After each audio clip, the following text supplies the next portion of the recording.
Hey guys, welcome back to Tamiya Legends, and once again, thank you for stopping by.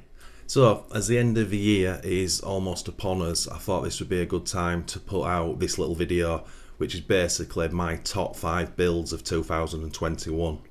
Now again, for me personally, 2021, it's been another jam-packed year of builds, projects, restorations, all that good stuff.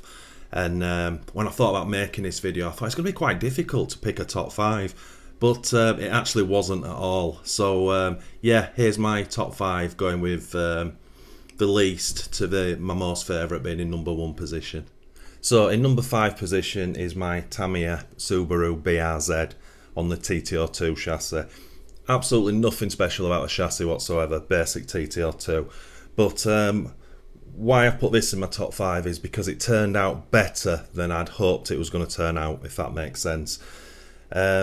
I knew the BRZ shell was a hell of a shape, but the original box art of the actual GT car looks fantastic, don't get me wrong, but I thought with what I wanted to do, which was basically put the old Subaru livery on it from, well, it's on the 98 Monte Carlo rally car, and I mixed and matched a lot of other decals, big BRZ and stuff going on, and I also added these alloy wheels. And for me, I don't know. It's just the way it stands, how it looks. It just looks like a GT car that could actually exist in real life. So yeah, love this thing. So just a very quick look at it, in case you haven't seen this car. Again, all these videos of these projects are on the channel, should you be interested. But yeah, that is one pretty badass looking GT car. In number 4 position, it had to be my TRF 801X with the electric conversion kit in it. Now, I didn't actually build this car. This car was a brand new build that came to me. Massive shout out to Dennis. But when I got it, I did tinker a lot with it. I've added some other bits, and I've obviously fitted the electric conversion kit to it. And it's done in full box art, professionally painted, not by me. This is such a special car. It's my only 1/8 scale, and I think this is super collectible, but that's not the reason it's on this video. It's because it's so different, it's so beefy, it's huge, it's massive, and it's just different from everything else I've sort of played with over the years. And yeah, I absolutely love this one. And then quickly, the TRF 801, again full box art, professionally painted shell, just looks gorgeous. And then just a very quick one with the chassis, the top off, with the full electric conversion kit still to be used, and the beautiful TRF alloy chassis strengtheners. They were an add-on, and I just think they look so damn good. In number 3 position, it had to be my TCO1.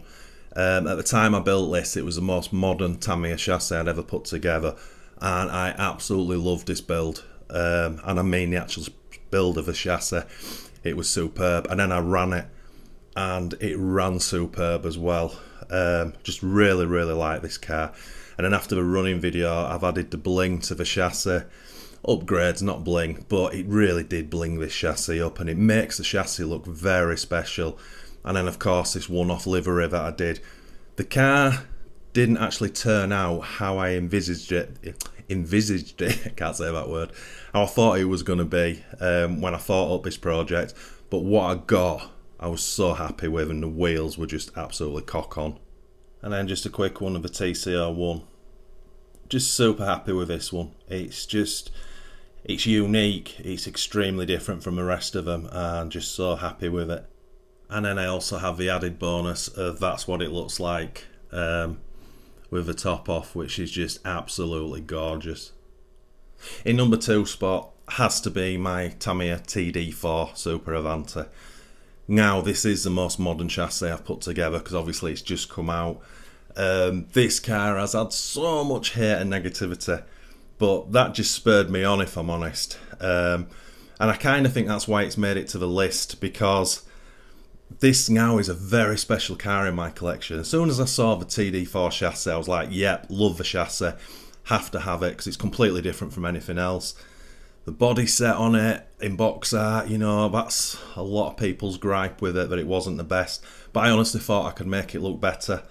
and 100% in my heart I have racing wing, more of sort of authentic Avante 88 style to it with the decals, front wing added, and then the upgrades to the chassis. It's got full UJs on it, small bore aeration shocks, a diff lock nut, slipper clutch, obviously the superb Revive RC wheel shrouds.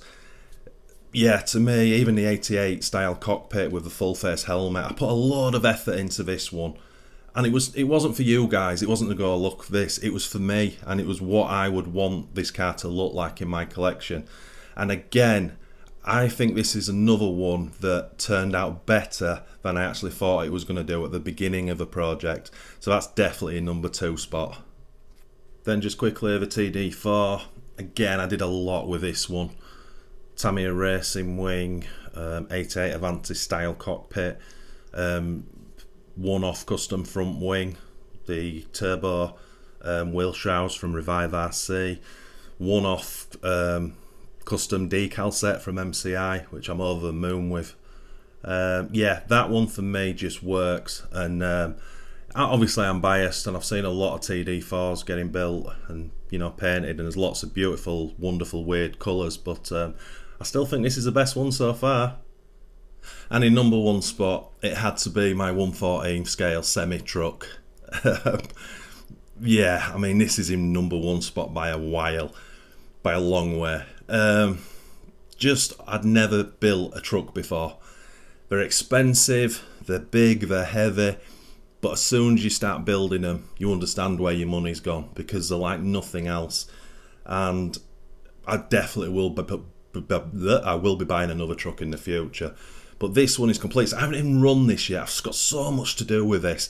This is just built, and obviously I've done this custom sort of, well, not custom, but this Days of Thunder one-off livery on it. It's not a one-off anymore. Another person's done it, and I forgot your name. I'm really sorry. And it looks better than mine does.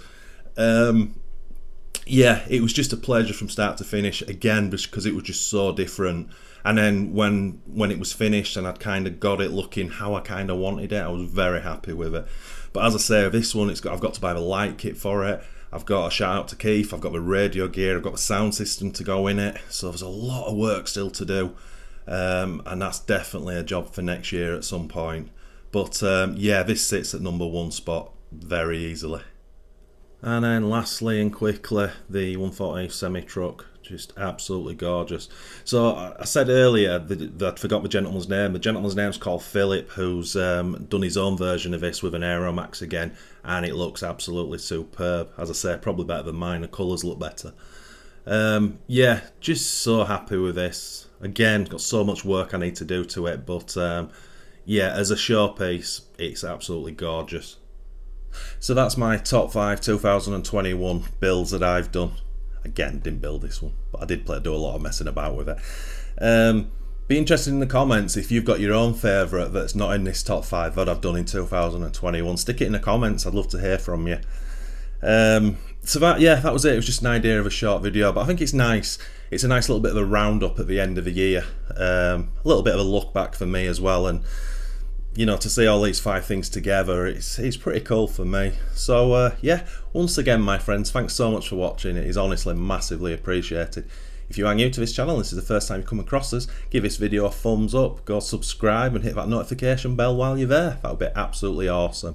And as always, my friends, happy RCing.